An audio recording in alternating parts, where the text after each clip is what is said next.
Everybody's terrified of JP drains. I know. They are not as bad as you think they are. They're mostly just a nuisance. So I'm going to show you how to take care of your drains so you can know what to expect. This is a JP drain, and I filled it with some betadine so you can see the liquid in it. It has a bulb that has a self-suction. It's connected to a clear plastic tube, and the end of the tube is inside your body. And the idea is that you want the drain to collect the fluid that your body is trying to make. You'll be able to see this end of the drain, the bulb, and the bulb has a little clip or a safety pin on it that you can use to clip it to your binder or to your bra, or you can stick it in the pocket of a pair of sweatpants. The bulb is connected to this tubing, and then this end of the tubing is inside your body. There's a stitch that holds the tube to your skin, so it is very difficult to accidentally pull out your drain. It has happened, but you have to pull pretty hard to get the drain out by accident because there is a stitch holding it in place.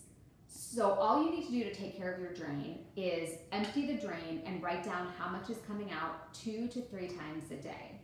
So what you're gonna do, you have this little bulb, it has a flip cap. So you're gonna open the flip cap, release the air, and then you'll see that there are hash marks on the side of the drain that tell you how much fluid is in them. This one says 25, then 50, then 75.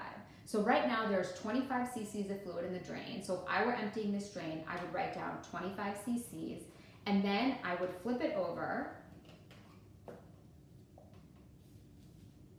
and dump the fluid into the toilet, like that.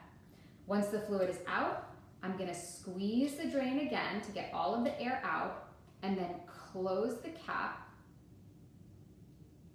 so that it holds suction. See how that's holding suction? So that's kind of how the drain works. It sucks the fluid from inside your body and it pulls it into this bulb. So sometimes patients will find that their drain is clogged or it's not running properly. And in that case, what you do is you strip the JP drain. And I'm gonna show you how to do that. You take an alcohol swab, and remember, this portion of the drain is inside the body. That part over there is inside the body. So you firmly pinch the drain with one hand. So your index and forefinger firmly pinch the drain. Then you take the alcohol swab and you take the tubing and pinch and pull like that. So you pinch and pull. And that will push any clots down and get everything that's stuck into the drain.